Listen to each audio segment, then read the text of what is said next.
Well, there was a Clash at the Castle for WWE over in Cardiff, Wales. Unfortunately, as we mentioned at some point, at somewhere in this show, no castle. No castle. That would have been a cool visual, like a wrestling ring, 3 sides of fans, maybe some fans ground level, and then a castle right behind the ring.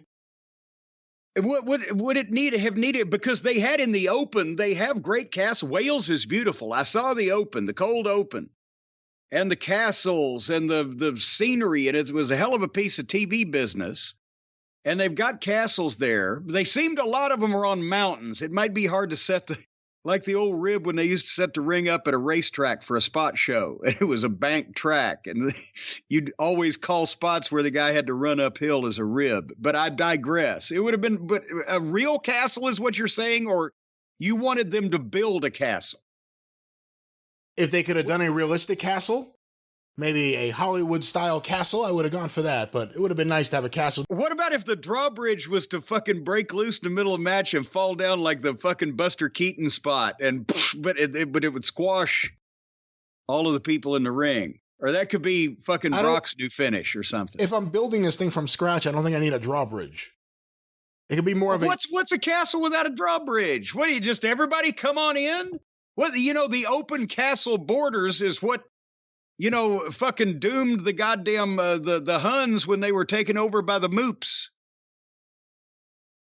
All right. I believe you mean the Moors. But Jim, are you a fan in general of wrestling at weird locations? Remember Inoki and I think Masa Saito had the match? Yeah, the jungle fight. Are you into wrestling beyond picture form where it looks fantastic? Wrestling in weird locations? Having the ring set up in weird places for something like that? I mean, the cinematic matches that people are thinking of when you say something like that, like I said, that kind of gave me gas, the whole thing. The first one was okay, and then the Briscoes farm fight wasn't bad because it wasn't as much cinematic as just they followed him around. But in the old days, in the long ago, the before time, every once in a while you would have an odd location as a result of, not Inoki's was on purpose. We're going to have a jungle fight on the same island where I believe the story was the samurai in the 15th century had showdowns or whatever. That made sense for that culture and who Inoki was and everything. I don't know about it going 4 hours or whatever the fucking did. Didn't a lot of people got thrown in the fucking lake or whatever? Like if you could have done a Smoky Mountain death match in the middle of the mountains. But no. Would it have been worth it? No, not because then how the fuck are you going to get a crowd enough in the mountains to sell enough tickets to make enough money and then how are they going to watch the fucking thing, right? You'd had to done it for TV and we didn't make money on TV in those days. Bring your own chair. And walking stick.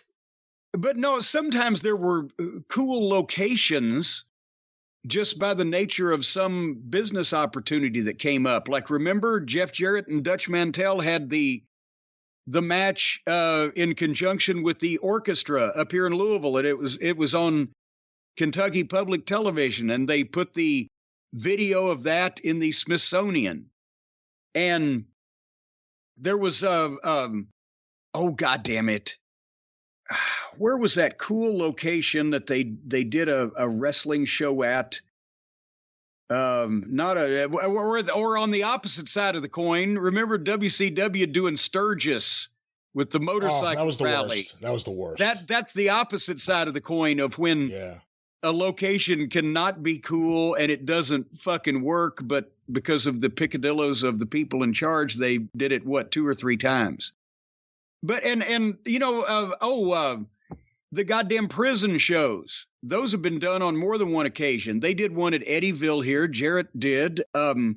There was pictures in the magazines in the early 70s of the Vachon brothers and the Montreal group that did some kind of prison show and behind prison walls. And I think they took Vivian there. She was a big hit, I'm sure. So, sometimes cool locations work out just because of the deal, but you couldn't do an outdoor on location jungle fight or something like that in America in the territory days, because you couldn't sell tickets for the people to see it to make any money, especially before pay-per-view. So there was no pushback for the empty arena match with Lawler versus Funk? Well, see, that was an angle.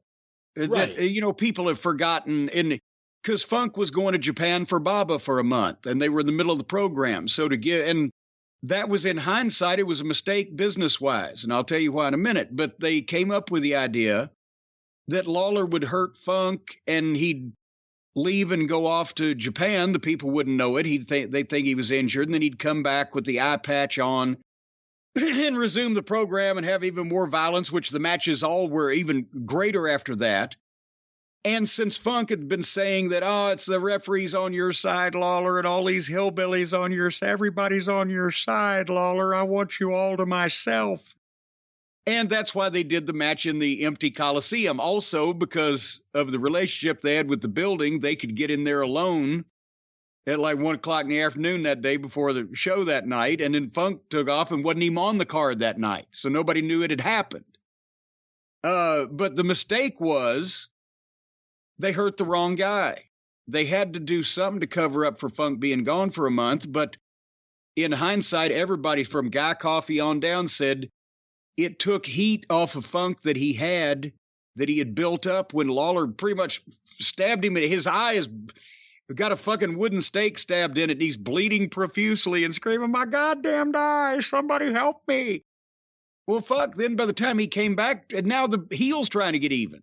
So it was the wrong psychology. So the matches were great, but that angle and match in hindsight, as fondly remembered as it is, didn't really increase business. It just did something that on its own, standing alone, was memorable and unique. But there was no pushback. There was no Jerry Jarrett saying, why are we doing this without selling some tickets? No one said anything like that? Well, again, no, because they'd had a number of matches against each other. And instead of Lawler and Funk, one or the other, both together, came up with the idea. And I mean, it's not like they had to fucking rent the building or go to any expense whatsoever. Besides, I think they probably paid Terry. He may have still been in the territory from fucking the weekend. So they might not have even had a plane ticket in it. But that was, it was an idea to do an angle. And remember, the match was only, what was it? Fucking 8 minutes, maybe? Half the fuck, not even. They didn't fight for 8 minutes, because part of that was Lance waiting on Funk to show up, and then Funk waiting on Lawler to show up in that great promo and all that other stuff. So then Mick and Rock took it and did halftime heat and made it a 20-minute goddamn movie fight. But a different world, though, because that's when the ratings really mattered for it. Yeah. Yeah. But this was just an angle, and just people remember. And really all they did was they threw some punches, knocked the ringside chairs over. It was the visual and the idea that nothing like this has ever happened before that people remember. And because it was Lawler and Funk and the promos beforehand. And the fact that they kind of carried it off like that it was legitimate. But that's just me. What were we going to talk about? That should have been a whole series, just Lance Russell waiting around. Waiting here, waiting there, talking to himself, muttering to himself. Yeah, and he was like, well, I don't know, Mike, geez, he lights a cigarette and he said, we might not, see anybody here today. I don't know. He said he was going to be here. Well, just save your tape in case something happens. Don't you think Lawler overdressed for the occasion? No one there. Well, that was part of the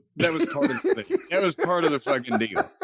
Because there comes Funk out there and he's already done the promo and he's a fucking madman and he's cussing and Lance said, watch your language. And here comes Lawler walking in with not only in his tights, but also his cape and his crown in front of 11,000 empty seats. It was a mind game he was playing with Terry Funk. And then Funk said, what do you got in that crown, Lawler? What do you got, a gun? You got a knife? What do you got?